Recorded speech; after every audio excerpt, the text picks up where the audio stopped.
Hermano, le invito a abrir sus Biblias en Marcos capítulo 11. Hoy vamos a terminar esta porción que llevamos varios domingos en ella. Y le pido al Señor que traiga hoy paz y que traiga vida eterna para aquellos que no la tienen. Marcos capítulo 11, versículos 20 al 26. La palabra del Señor, que es viva y eficaz, más cortante que toda espada de dos filos, sea hoy penetrando en nuestros corazones.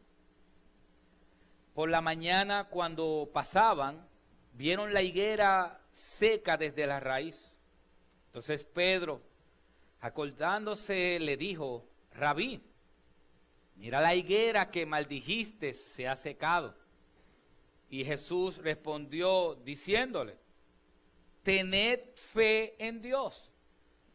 En verdad os digo que cualquiera que diga a este monte, quítate y arrójate al mar, y no dude en su corazón, sino crea que lo que dice va a suceder, le será concedido. Por esto digo que todas las cosas por las que oréis y pidáis, creed que ya la habéis recibido y os serán concedidas. Y cuando estéis orando, perdonad si tenéis algo en contra de alguien, para que también vuestro Padre que está en los cielos os perdone vuestras transgresiones. Pero si vosotros no perdonáis, tampoco vuestro Padre que está en los cielos perdonará vuestras transgresiones. Padre, que tu espada, que es tu palabra, penetre en nuestros corazones tan profundamente en el día de hoy, que sea Cristo exaltado y nosotros humillados. En el nombre de Jesús. Amén. Pueden sentarse.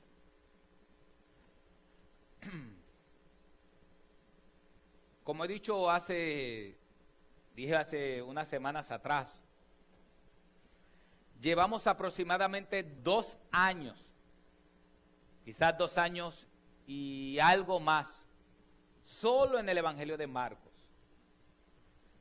Los evangelios nos muestran la historia del Verbo hecho encarnado. Los evangelios nos muestran la historia de Dios. Mucha gente quiere conocer a Dios, cómo Dios actúa, cómo Dios habla, cómo Dios es. Precisamente los evangelios nos presentan eso, nos presentan cada paso de cómo es Dios. Por eso es que realmente el que dice que es ateo, digo que dice que es ateo, porque hay evidencias claras y contundentes de que Dios es real. Lo que pasa es que los que dicen ser ateos suprimen esa realidad. Pero ellos saben que hay un ser superior. Y los evangelios nos muestran eso. Nosotros tenemos que comprender que Dios nos ama tanto que se hizo carne. Carne como tú y como yo. Y quizás podemos pasar el Evangelio de Marcos y quizás podemos perder de perspectiva en algún momento que es Dios hablando, que es Dios caminando, que es Dios el que tiene hambre, el que dijo que tenía sed también en la cruz. Es Dios el que le dio sueño. Es Dios el que entró al templo y sacó a los mercaderes. Es Dios mostrándonos lo que Él quiere para tu vida y para la mía. Cuando nosotros venimos aquí cada domingo a escuchar a Dios. Esa es la diferencia entre una predicación expositiva que es lo que nosotros hacemos, y una predicación temática. Una predicación temática, quizás usted ha escuchado un predicador temático, es aquel que lee un pasaje de la Biblia y comienza a contarte historias. Historia tras historia, tras historia, historia de él, historia de un misionero, historia de lo que él hizo cuando fue allá, diferentes historias. Yo estoy convencido que usted no vino aquí a escuchar mis historias. Usted vino aquí a escuchar la historia de Cristo. La historia de Dios, exaltando a Cristo. Porque todo es de Él, por Él y para Él, y a Él sea la gloria. Y si nosotros predicamos y no exaltamos a Cristo, realmente no predicamos. Y la Biblia, los 66 libros de la Biblia, tienen un solo propósito principal. Y es entronar a Cristo en tu corazón y el mío. Aún desde Génesis capítulo 1. Génesis capítulo 1 dice que en el principio creó Dios los cielos y la tierra. Colosenses capítulo 1 versículo 16 dice que Cristo, que Él creó todas las cosas y por Él subsisten. O sea que aún desde Génesis capítulo 1 hasta el último capítulo de Apocalipsis hay un solo centro. Y ese centro es Cristo. Por eso Él pide ser también el centro de nuestras vidas, porque Él es el centro de todo. Y aquellos que no tienen a Cristo como centro, entonces tienen un gran problema, porque alguien está en el centro. Si no está Cristo, alguien está en el centro. Entonces ese que está en el centro, si no es Cristo, soy yo. Mi humanidad, lo que yo deseo, lo que yo quiero. Y la mayoría de las veces lo que yo quiero y lo que yo deseo están en contra de lo que Dios quiere y lo que Dios desea. Y vimos la semana pasada lo que este pasaje no trata. Este pasaje dice, pide todo lo que quieras creyendo y Dios te lo va a dar. Dice que vayas y muevas montes, que con fe puedes mover montañas. Y vimos la semana pasada que no. Este pasaje no dice que todo lo que tú pidas Dios te lo va a dar. Porque vimos como en Santiago capítulo 4 dice que pedimos y no recibimos porque pedimos para nuestros propios deleites. Vimos primera de Juan que dice que lo que nosotros pedimos, capítulo 5, que si lo que nosotros pedimos está conforme a la voluntad de Dios, Él nos oye. Y si Él nos oye, también estamos seguros que Él nos va a contestar. O sea que la idea principal de este pasaje, no es mover montes. La idea principal de este pasaje no es mover montañas, sino es la fe versus la duda. Es la fe en Dios versus la duda. Dios no quiere que nosotros movamos montañas. Dios nunca movió una montaña. Hizo que las montañas temblaran, como el monte Sinaí cuando dio la ley. Hizo que el monte rugiera. Hizo que todo el mundo temblara. Recuerdan aquel evento que la gente le dice, Moisés, vete, habla tú con Dios. Yo no me atrevo, el monte está temblando. Y yo veo rayos encima del monte. Dios lanzó rayos encima del monte. Hizo que los montes se movieran. Hizo que los muros de Jericó cayeran, pero nunca movió una montaña de la tierra al mar. Porque no era necesario. No era necesario. Entonces, tenemos que comprender que Dios no quiere que movamos montañas de la tierra al mar, pero Dios sí quiere que tengamos fe. Que no dudemos. Que no dudemos. Y ahí radica la idea central de este pasaje. La oración es un acto de pedir. Dios quiere que nosotros pidamos. Contrario a muchos de nosotros, cuando llega el tiempo de Navidad, ¿qué hacen los niños cuando se está acercando el tiempo de Navidad? Comienzan a pedir.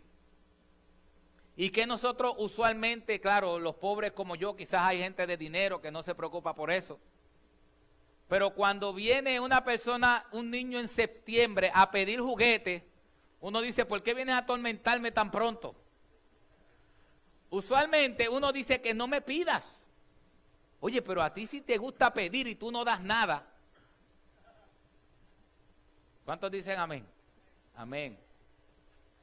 Es que tú solamente sirves para pedir. Por el contrario, Dios dice, pide. Cuando ores, Dios quiere que pidamos. Ahora, Él sí nos aclara y dice, tú pides lo que tú quieras. Yo solamente te voy a dar lo que yo entiendo que tú mereces o que tú necesitas. Tú puedes pedir lo que tú quieras. Eso es como en Navidad. Sería bueno utilizar eso para los niños. Ah, no, pide. No, papi, yo quiero esto. Ah, no, pide todo lo que tú quieras. Al final yo te voy a dar lo que yo pueda.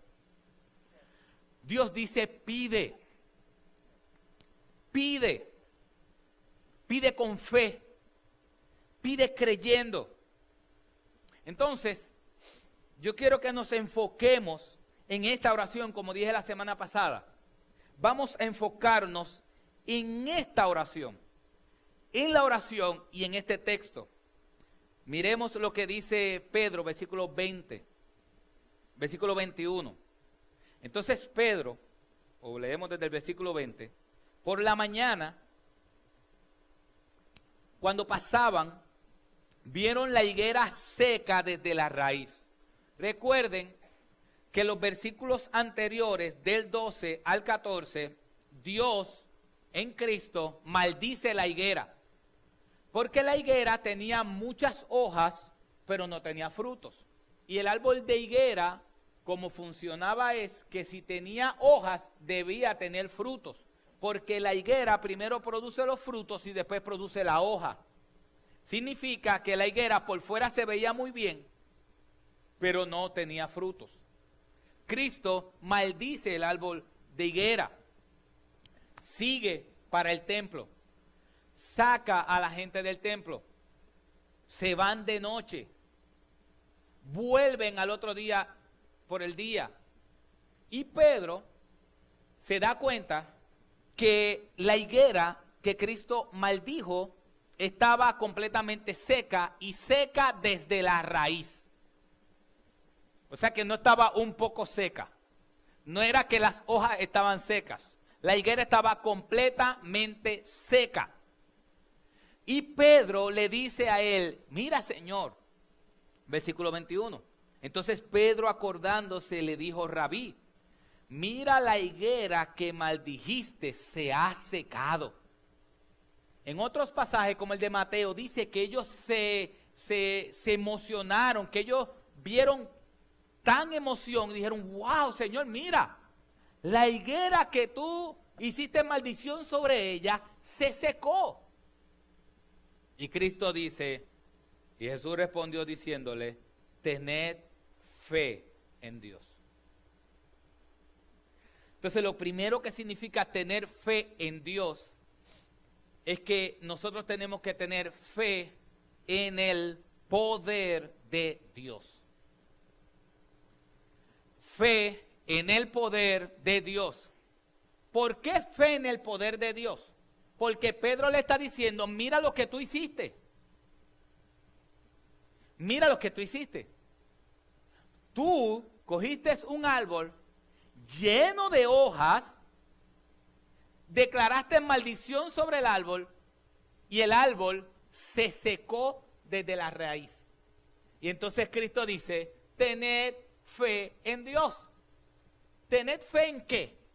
En el poder de Dios. O sea que nuestra fe tiene que estar fundamentada principalmente en el poder revelado de Dios. Eso es importante, hermano. Nuestra fe no está fundamentada en nosotros. La palabra fe es confianza, confiar, depositar mi confianza en algo o en alguien. Nuestra fe no está basada en el aire y ahí está el problema. Nuestra fe no puede estar fundamentada en el aire, tiene que estar fundamentada en el poder revelado de Dios. Dios no quiere que simplemente nosotros creamos las cosas por fe. Usted sabe una cosa, ese es el problema que nosotros tenemos como creyentes cuando hablamos con los ateos. Porque cuando ellos nos hacen una pregunta, nosotros terminamos diciendo, es que yo lo creo por fe. Y fe es una especie de creer en la nada. No, eso yo lo creo por fe. No, pero ¿cómo que por fe? No, yo simplemente lo creo por fe. Dios no simplemente quiere que nosotros creamos por fe, quiere que nosotros creamos en el poder revelado de Dios. Que tengamos confianza en ese poder revelado de Dios. ¿Por qué Dios escribió 66 libros? Para mostrarnos cuán grande y poderoso es Él. Entonces, ¿cómo va a estar nuestra fe fundamentada en el aire? Nuestra fe no simplemente es un creer. Nuestra fe es creer en el poder de Dios. En la historia de Dios. Por ejemplo, miren Génesis capítulo 16, versículo 1. 17, versículo 1. Génesis 17, 1. Miren lo que Dios le dice a Abraham, antes de cambiarle el nombre. Dice, era Abraham de edad de 99 años, cuando le apareció Jehová y le dijo, yo soy el Dios todopoderoso, anda delante de mí y sé perfecto. Mira cómo Dios se reveló a Abraham. Abraham, yo soy el Dios todopoderoso. Cuando Dios le promete a Abraham darle un hijo, Abraham, su fe no estaba depositada en el viento o en el aire. Estaba depositada en el nombre por el cual Dios se le reveló a él. ¿Por qué Dios se le reveló como el Todopoderoso? Porque realmente hacía falta la mano de un Todopoderoso para que Abraham, a la edad que tenía, y Sara pudieran tener un hijo. Hacía falta un toque de poder. Y la fe de Abraham, que es el padre de la fe, no estaba fundamentada en el aire, estaba fundamentada en el nombre de Dios, que es el Todopoderoso. Usted sabe una cosa, hay 12 referencias directas del nombre Todopoderoso en el libro de Job. En el libro de Job hay 12 referencias directas que presentan a Dios como el Todopoderoso. Entonces, ¿dónde Dios quería que Job, en medio de todas sus circunstancias, descansara su fe? ¿En dónde? En el Dios Todopoderoso. En el poder de Dios. 9 referencias directas tiene el libro de Apocalipsis respecto al Dios Todopoderoso. 9 referencias directas. El último libro de la Biblia. 9 referencias directas que nos dicen que Dios es el Todopoderoso. ¿Por qué? Porque en el libro de Apocalipsis nos habla de que al final nosotros venceremos. De que al final Dios volverá por nosotros. De que al final Dios nos rescatará de este mundo. Que al final tendremos vida nueva y cuerpo nuevo. Que al final los cielos se abrirán y vendrá un caballo blanco, vendrá montado en un caballo blanco y dirá su rostro, su frente y su muslo, Rey de Reyes y Señor de Señores. Que algún día los que le han negado en la tierra van a ser echados al infierno. Y aquellos que lo han confesado delante de los hombres, Dios los confesará delante, Cristo les confesará delante de Dios. Apocalipsis dice que esto algún día la tierra pasará, pero que su palabra no va a pasar. Apocalipsis habla de una victoria. Apocalipsis habla de la destrucción de Satanás. Apocalipsis habla de la destrucción de Satanás y de la destrucción de todos los enemigos. Ahora, ¿dónde está fundamentado el libro de Apocalipsis? 9 veces el libro de Apocalipsis dice, Dios es el Todopoderoso. ¿Dónde está fundamentado? En el poder de Dios. Y cuando Pedro dice, Señor, mira la higuera, se secó. hasta la raíz. Dios, Cristo, no le dice, Pedro, lo único que tú tienes que hacer es declarar. Pedro, lo único que tú tienes que hacer es descubrir el campeón que hay en ti. Pedro, mira, lo único que tú tienes que hacer es creer en ti mismo. ¿Cree en ti mismo? No, no, no. Dios le dice, ten fe en Dios. Ten fe en el poder de Dios. Quien secó la higuera fue el poder de Dios. Ellos tenían que tener fe en eso. La fe de ellos radicaba encima del Dios Todopoderoso. Ya ellos habían visto muchas cosas. Ellos habían visto cómo los paralíticos ya caminaban por el poder de Dios. Ellos habían visto cómo los ciegos miraban, cómo los sordos escuchaban. Ya ellos habían visto cómo Dios enmudeció la tormenta. Y Dios le dice en Cristo, ten fe en el poder de Dios. Dios te ha demostrado su poder. Tienes que tener fe en Él. Miren, si nosotros estamos en una situación de enfermedad, la fe no debe estar simplemente puesta en que Dios me va a sanar. La fe tiene que estar puesta en que Dios sana.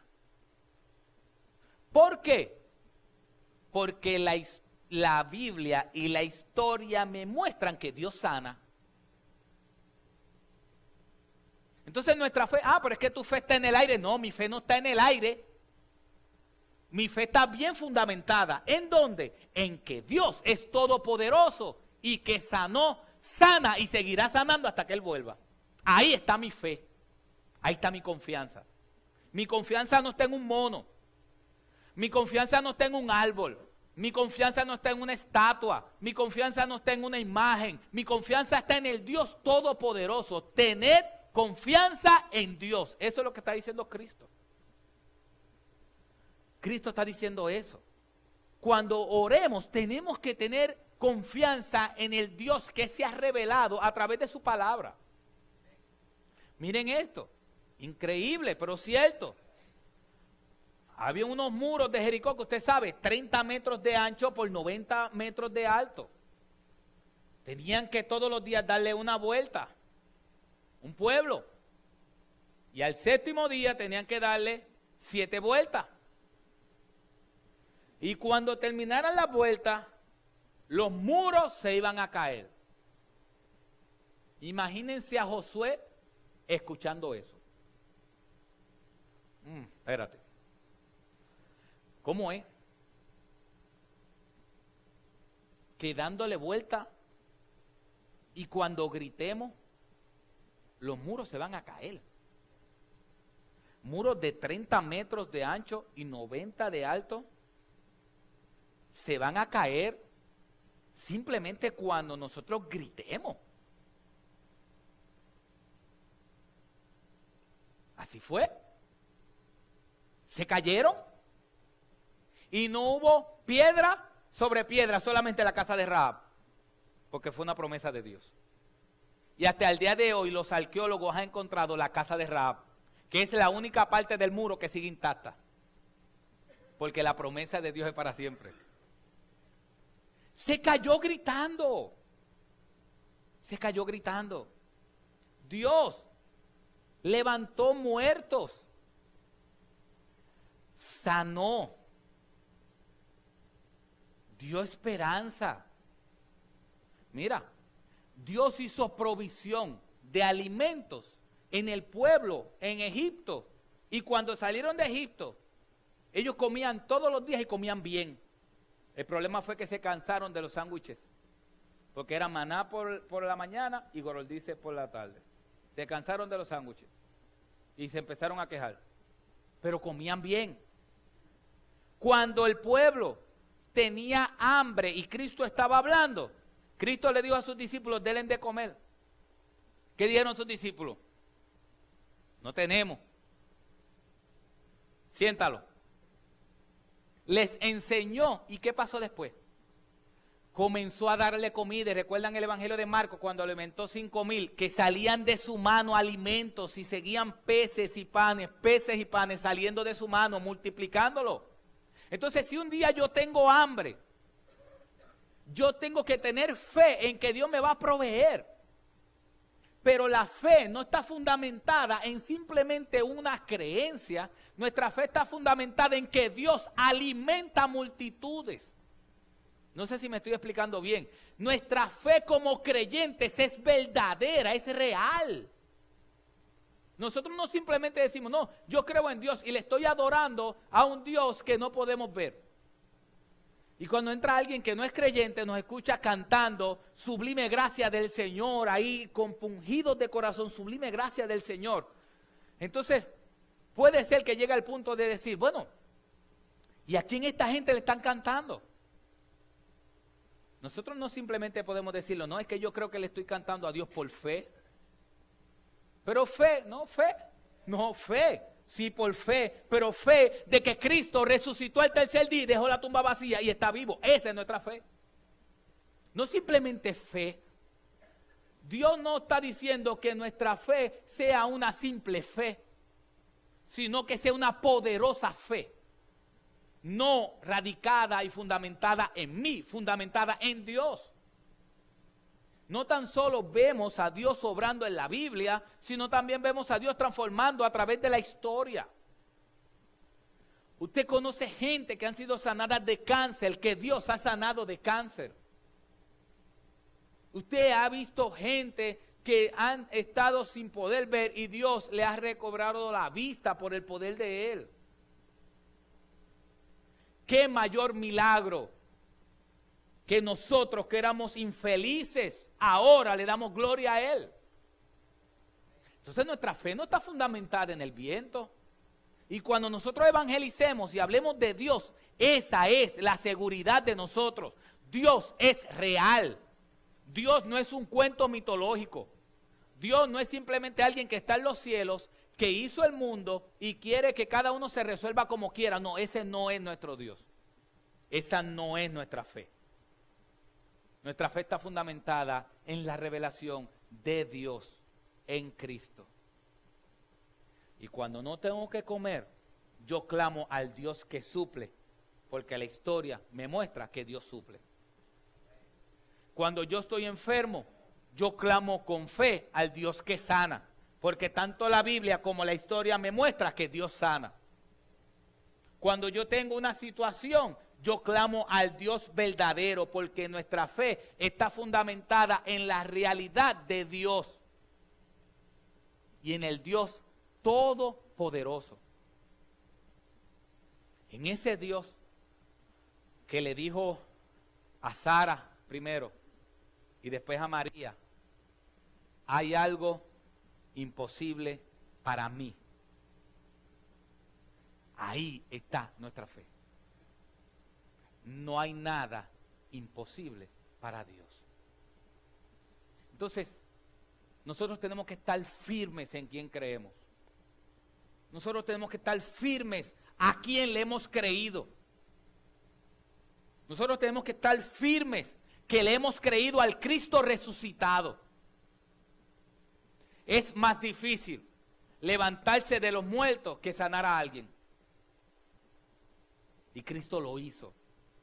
Y hay evidencias históricas de que Cristo resucitó de los muertos.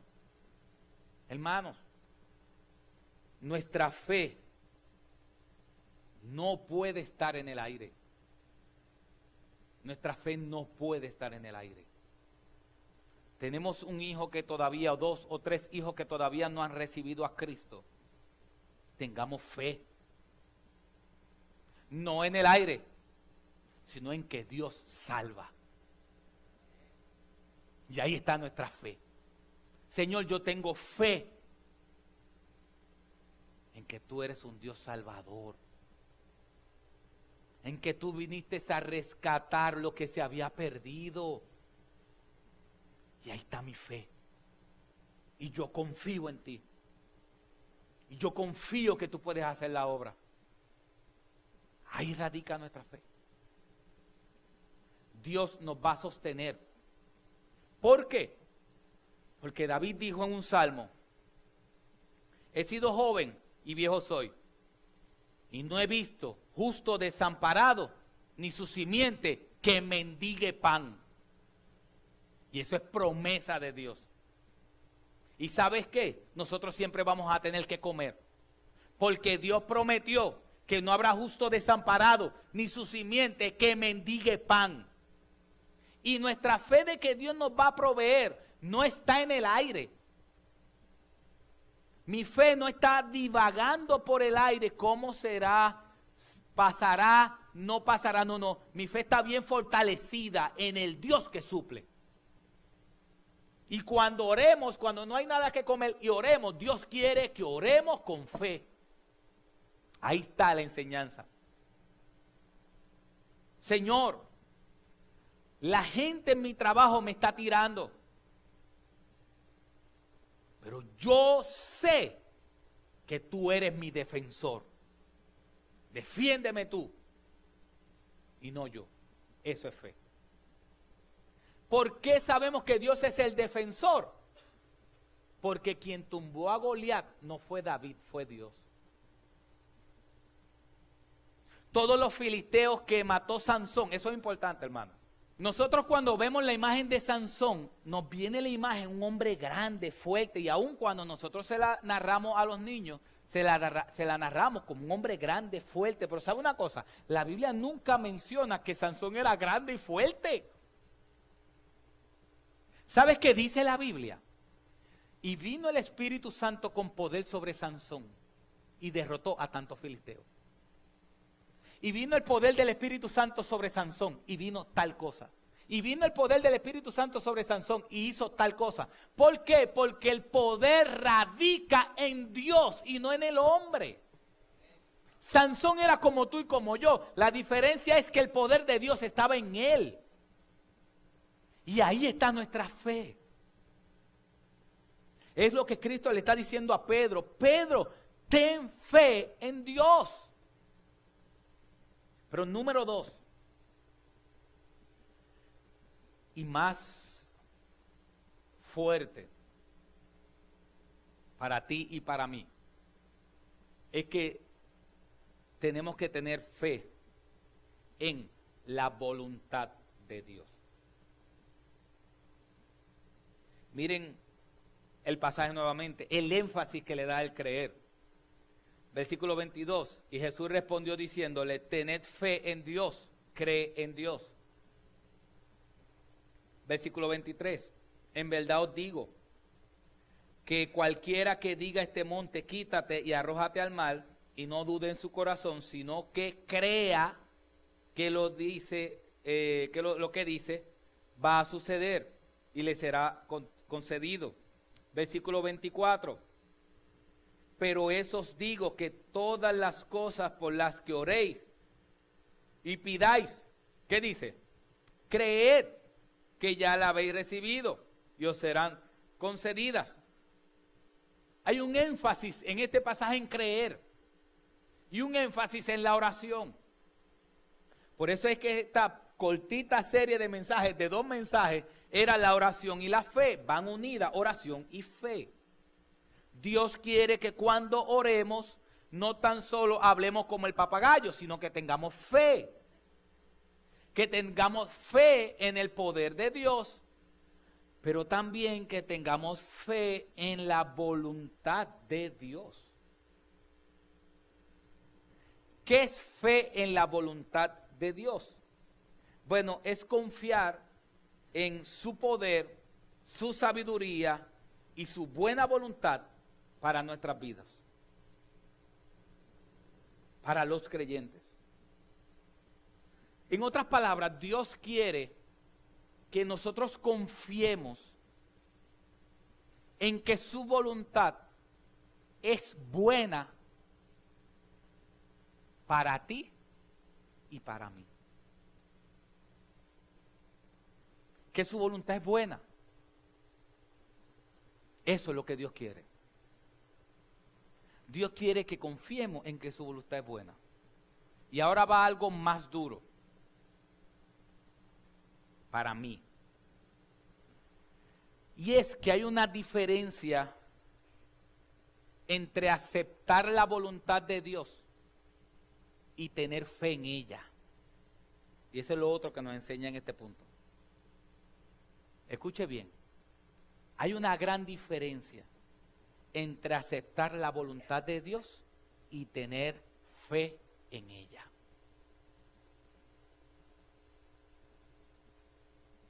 Por ejemplo, ¿qué es aceptar la voluntad de Dios? Póngale que me llegó, no sé, una enfermedad terminal. Y en medio de mi oración, yo digo, Señor, yo acepto tu voluntad. Y voy a vivir con esto. No me queda de otra, tengo que aceptarla. Eso no es lo que Dios está diciendo. Dios está diciendo, yo quiero que tú tengas fe en mi voluntad. Es que no simplemente tú aceptes mi voluntad, es que tú confíes en ella. Es que tú creas en ella. Es que tú te deleites en ella. Son dos cosas distintas. Una cosa es yo decir, bueno, yo acepto, Dios, lo que tú tienes para mi vida. Y otra cosa es decir, yo tengo fe en que eso al final va a ser bueno para mí. Entonces nosotros a veces como creyentes recibimos la voluntad de Dios porque no nos queda de otra. Dios siempre va a hacer su voluntad. Y aceptamos la voluntad de Dios. La aceptamos. Pero no tenemos fe en ella. Es que no tenemos esperanza en lo que esa prueba va a producir en mi vida. No sé si me estoy explicando bien. Hay una gran diferencia entre yo acepto mi trabajo. Oye, que por más que he intentado, este es el único trabajo que Dios me ha dado. Una cosa es aceptar la voluntad de Dios. En otras palabras, esto fue lo que me tocó. Otra cosa es tener fe en ella. No, esto fue lo que me tocó, pero yo tengo fe en que Dios va a hacer algo por medio de esto. Son dos cosas distintas. Las enfermedades que nos han tocado, Dios quiere que confiemos en ellas. Dios no quiere simplemente que las aceptes. Dios no quiere que aceptes simplemente las enfermedades. Dios no quiere simplemente que aceptes las malas noticias. Dios no quiere que aceptes simplemente su voluntad. Dios quiere que confíes en ella. Porque aceptar la voluntad de Dios a veces nos trae amargura de corazón. Aceptamos la voluntad de Dios, pero estamos amargos. No tenemos gozo. Nos amarga. Y cuando Dios le está diciendo a Pedro, Pedro, cree que mi voluntad es buena, aunque implique que te corten las dos piernas, aunque implique que te quedes sin los dedos de tu mano, aunque implique la muerte de un hijo. Confía que mi voluntad es buena. No simplemente te resignes a tu enfermedad, sino que confías en ella. Miren, hermanos, hay en la historia, en los años 1720, alrededor del 1720 al 1770, hubo en Estados Unidos lo que se llamó el Gran Despertar, The Great Awakening, el Gran Despertar. El Gran Despertar en Estados Unidos, hubo muchas personas que fueron envueltas en ese Gran Despertar. Fue una época donde las regiones de Estados Unidos, muchas de ellas llegaron a los pies de Cristo. La gente comenzó a creer en Cristo. desesperadamente buscaba a Cristo, se le llama el Gran Despertar. Dos personas jugaron un rol protagónico en eso. Dios usó a dos personas. Y una de ellas es George Whitefield. George Whitefield se le conoce como el más grande expositor evangelístico. George Whitefield tenía una pasión por Dios tan grande que lo único que él hacía era exaltar a Cristo en todas sus predicaciones. John Newton, el que escribió Amazing Grace, que vivió para ese tiempo, John Newton dijo una vez: si usted me pregunta a mí cuál es el segundo mejor predicador que yo he escuchado en mi vida, yo tendría una lista amplia.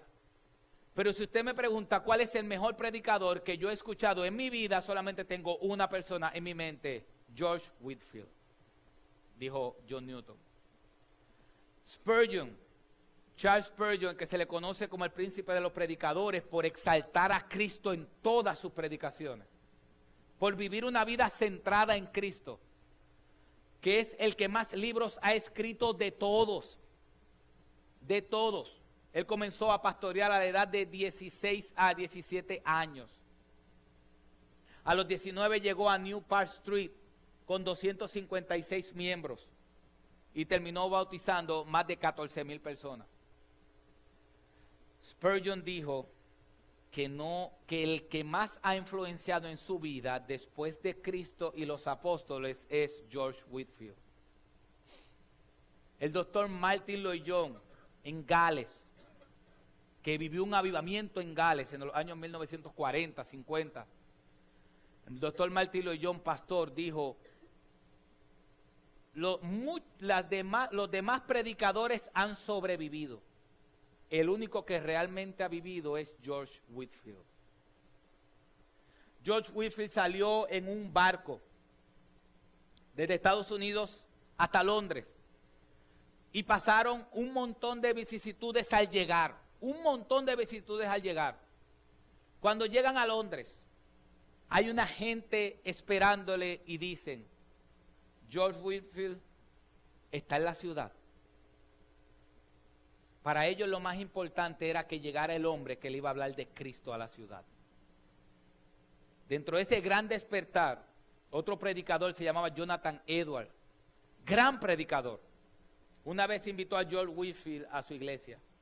George Whitefield comenzó a predicar y la esposa de Jonathan Edwards, Sarah Edwards, narra y dice: yo nunca había escuchado a alguien predicar de Cristo como George Whitefield. George Whitefield murió en el 1770. Lo primero que él hizo en Georgia, Estados Unidos, cuando llegó, fue que hizo un orfanato. Era tan dadivoso que todo su dinero lo daba y él vivía en pobreza. Y en el 1744, él murió en 70, en el 1744, casi a mitad de su vida, su esposa y su niño tuvieron que mudarse de sitio porque no tenían para sostenerlo. Y llegaron a un lugar, providencialmente fue al mismo lugar donde él nació, y su niño de 4 meses murió. Su niño de 4 meses murió. Y eso marcó su vida para siempre. Pero eso fue en el 1744. Y él murió en el 1770. Y él cogió a su niño. Y esa casa era del hermano que se la había comprado a la mamá cuando la mamá murió. Después que la mamá murió, el hermano compró la casa. La mamá de George Whitefield murió en la pobreza.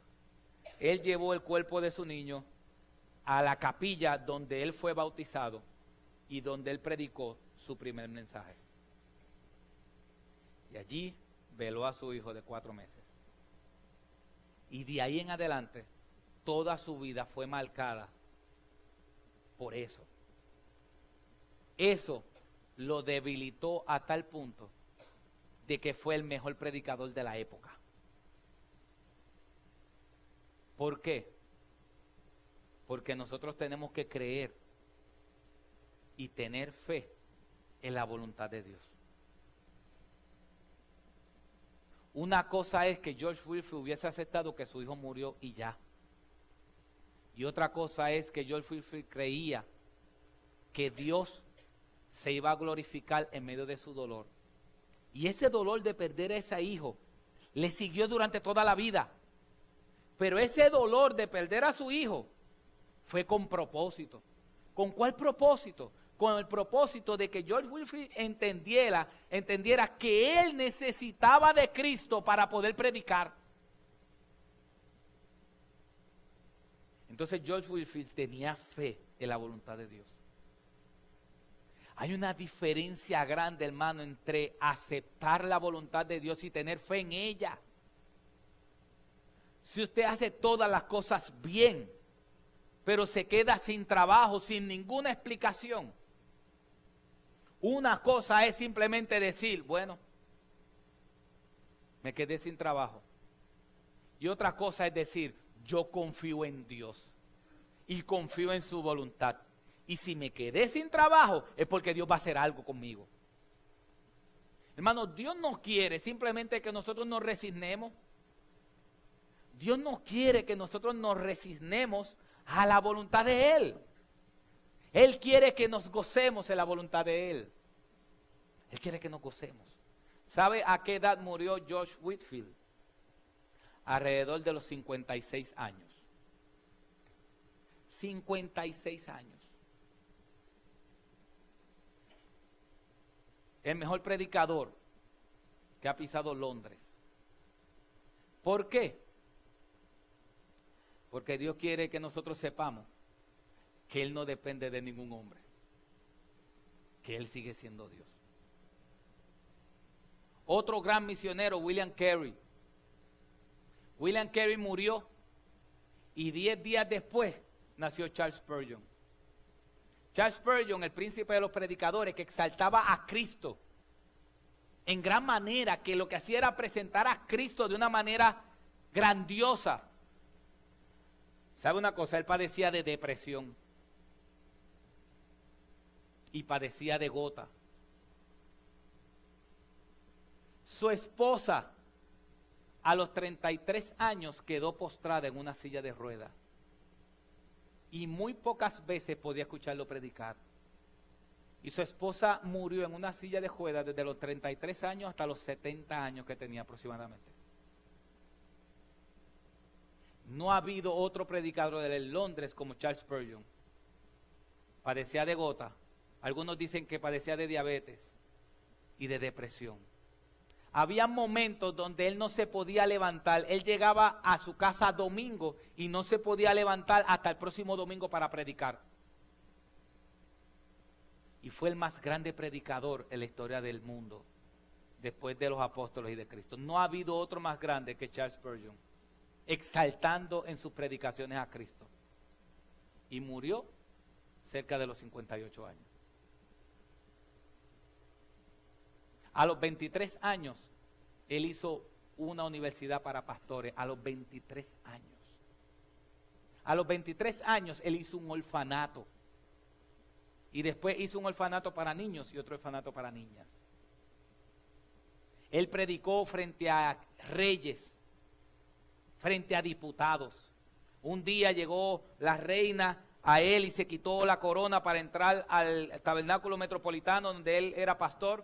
Y Spurgeon en su predicación dijo, así como la reina tuvo la decencia de quitarse su corona cuando entró al templo, así yo suplico al Señor que ella arroje su corona a los pies de Cristo.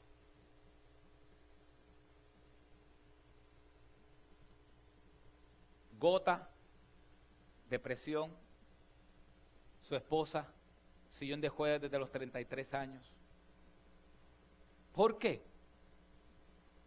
Porque Dios siempre va a permitir cosas en nuestra vida para Él glorificarse.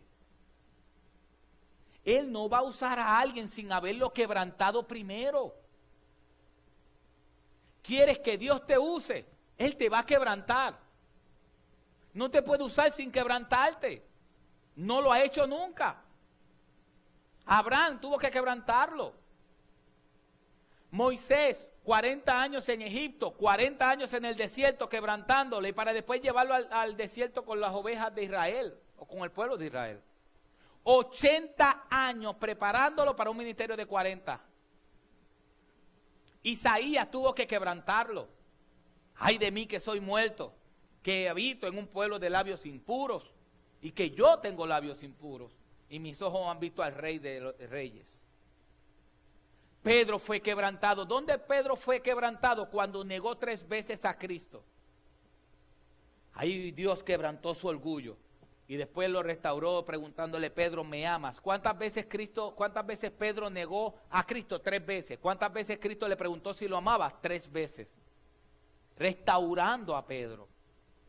A Pablo Dios tuvo que quebrantarlo. A tal punto que le dejó un aguijón el resto de su vida. Le dejó un aguijón para que lo abofeteara, decía Pablo. Para que no se enalteciera, le dejó un aguijón que lo abofeteaba. Un mensajero de Satanás, decía Pablo. Entonces nosotros queremos que Dios nos use. Entonces tenemos que estar dispuestos a que Dios nos quebrante. Tenemos que estar dispuestos a que Dios obre por medio de enfermedades en nuestra vida. Tenemos que estar dispuestos a que vengan malas noticias. Tenemos que estar dispuestos a recibir quebrantamiento. Porque Dios usa corazones quebrantados. Entonces las enfermedades no son como un castigo de Dios. La soledad no es un castigo de Dios. Son herramientas que Dios está utilizando para quebrantar nuestra vida y después podernos usar. Y tenemos que tener fe en su voluntad. Fe en medio del cáncer. Fe en medio de no tener dinero. Fe en medio de las demás adversidades. Fe en medio de las malas noticias. Fe en medio de la muerte de familiares queridos. Fe en medio del trabajo. Ese evangelio de pare de sufrir no es el evangelio de Cristo. Porque Cristo siempre utilizó gente que estaban quebrantadas. Nadie Dios utilizó sin quebrantarlo. El mismo Sansón. Sansón, cuando le sacaron los ojos y estaba de esclavo, ¿qué hizo Dios con Sansón? Lo quebrantó. El orgullo de Sansón lo llevó a alejarse de Dios y Dios lo quebrantó. Y en un día él recuperó la fuerza y dijo: Señor. Y oró al Señor y clamó. Y ese día él tumbó las paredes del lugar donde estaba, y dice la Biblia que mató más gente ese día que el resto de los días. Él mató más gente un solo día después que no tenía ojos y estaba quebrantado que todos los días que él estaba bien. Significa que Dios lo usó con más poder cuando él estaba quebrantado que cuando estaba bien. Pero nosotros no queremos que Dios nos quebrante. No queremos malas noticias. No queremos enfermedades, le huimos a las enfermedades. Es más, mucha gente declara en contra de las enfermedades. Reprende a las enfermedades. Así actúa Dios. Y dice: tengan fe en mi voluntad. Confíen. Están pelados, confíen. No simplemente digan: ah, estoy pelado. No, no, confía. Confía en mi voluntad. Es que yo te voy a suplir por medio de otra gente. Es que yo voy a traer bendición a tu vida por medio de otros, porque si te dejo a ti, siempre estás acostumbrado a tú mismo salir de las cosas. No, no, yo quiero quebrantarte a tal punto que tú veas que yo tengo pueblo mío sirviéndote a ti. ¿Por qué Dios te da enfermedades? Quizás para que sientas la oración de tus hermanos orando por ti. Que te envían mensajes, estoy orando por ti, y uno dice, wow, hay gente orando por mí. Entonces, hermanos, debemos confiar en Dios. Y último, para terminar, tenemos que tener corazones perdonadores cuando vamos a orar. Cuando vamos a orar debemos hacerlo con fe en el poder de Dios. Cuando vamos a orar debemos hacerlo con fe en la voluntad de Dios para tu vida y para la mía. Y cuando vamos a orar tenemos que tener un corazón perdonador. Mira lo que dice el versículo 25 y 26.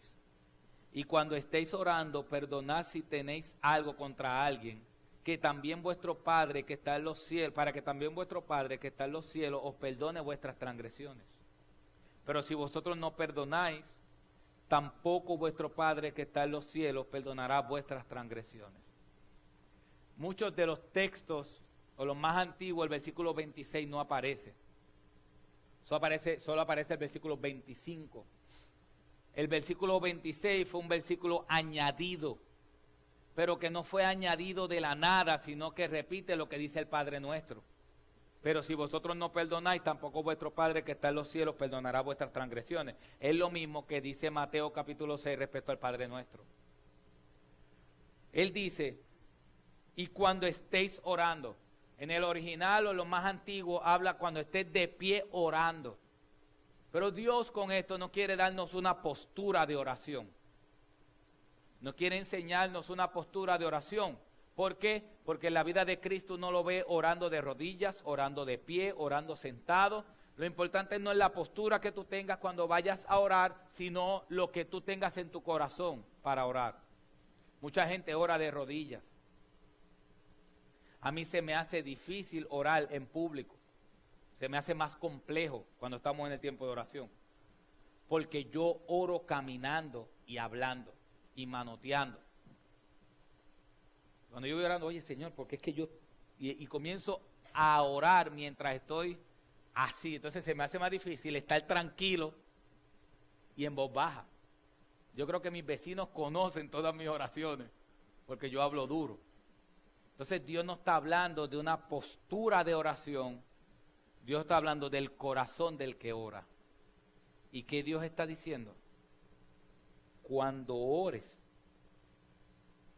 primero perdona a aquellos que te han hecho mal y después ora.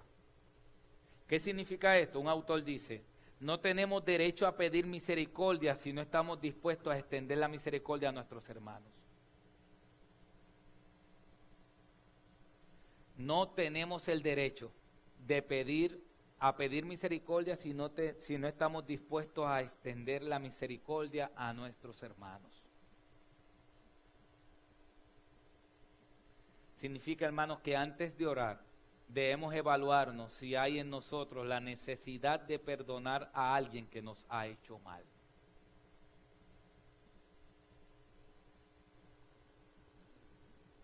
Si hay alguien que nos ha hecho mal y nosotros no le hemos perdonado, el Señor dice en su palabra, pero si vosotros no perdonáis, tampoco vuestro Padre que está en los cielos perdonará vuestras transgresiones. Y cuando estés orando, perdonad si tenéis algo contra alguien, para que también vuestro Padre que está en los cielos os perdone vuestras transgresiones. Dios une la respuesta de tu oración a cómo tú perdonas a los demás. En la manera en cómo tú perdonas a los demás es la manera como Dios te va a escuchar. En la manera en cómo tú tienes misericordia de los demás es la manera en cómo Dios va a tener misericordia de ti. Si tú tienes un corazón que no tiene misericordia por nadie, entonces Dios no va a tener misericordia de ti. Si tú tienes un corazón de lo que siempre estás juzgando a la gente, siempre estás buscando lo malo de la gente y lo malo de los sitios, sin misericordia, entonces Dios dice, no me la pidas, porque no te la voy a dar. No pidas misericordia si no estás dispuesto a hacer misericordia con tu hermano que te falló. No pidas perdón si no estás dispuesto a perdonar. Esa es la oración que nosotros debemos hacer. Esa es la oración. Para concluir, en otras palabras, Dios quiere que tengamos fe en el Todopoderoso. Tengamos fe en el Todopoderoso. Tengamos fe en su voluntad para nuestras vidas. Y tengamos corazones perdonadores. ¿Sabes qué, hermano? Dios escribió 66 libros, como dije ahorita. Y dice Juan que el verbo se hizo carne. Dios se hizo carne en Cristo para mostrarnos que Dios es real. Dios es real. Dios es verdad. Aunque Pablo dice, y no contradice lo que estoy diciendo, que caminamos por fe y no por ver. Pero también la Biblia dice que la fe es la certeza de lo que se espera, la convicción de lo que no se ve. Habla de certeza y habla de seguridad. Dios es verdadero. Dios es el Todopoderoso. No hay nada imposible para Él. Y Él dice, cuando hables conmigo, recuérdate quién yo soy. Usted a veces no le decimos eso a los hijos, que hablan con uno como si uno fuera el amigo o el pana. ¿Es o no es? Pero ¿y con quién tú estás hablando? Dios está diciendo, mira, cuando tú te acerques a mí en oración, recuerda quién yo soy. Recuerda quién yo soy. Yo soy el Dios Todopoderoso. Recuerda que no hay nada imposible para mí. Cuando te acerques, recuerda eso. Cuando ores, ora con fe. Porque yo tengo poder para todo. Cuando te acerques, confía. Confía en mí. Confía. Perdona. Perdona a aquellos que te han hecho mal. Pero confía. Por cual Dios es todopoderoso. Ya que Dios es todopoderoso, Él puede librarte de la situación que tú estás viviendo. Él puede hacerlo. Él puede hacerlo porque Él dijo que no hay nada imposible para Él. Él puede hacerlo. Entonces, ¿por qué no lo ha hecho aún? Esa es la pregunta a contestar. Ahí es donde se radica nuestra fe. Él lo puede hacer, ¿por qué no lo ha hecho todavía? Eso que hay en mi vida me tiene más quebrantado a mí. Eso que está en mi vida es lo que realmente me tiene orando al Señor. Eso que está en mi vida es lo que realmente me tiene a mí más apegado a Dios. Dios lo puede quitar porque Él es el Todopoderoso, pero no lo quita. ¿Por qué no lo quita? Porque es posible que ese sea el instrumento que Dios está utilizando para que vivas a sus pies. Y Dios no va a quitar eso, porque Dios quiere que vivas a sus pies. Dios quiere que vivas orando. Dios quiere que le busques. Por eso Dios no lo ha quitado. ¿Cuál es entonces qué tenemos que hacer? Vamos a confiar en eso. Hermanos, vamos a confiar. No simplemente aceptemos la voluntad de Dios. Esto es lo que Dios quiere para mi vida. No, vamos a confiar en eso. Vamos a tener fe. Que si es enfermedad, pues tengamos fe en que Dios se va a glorificar. Si es malas noticias, tengamos fe. Fe en el Señor.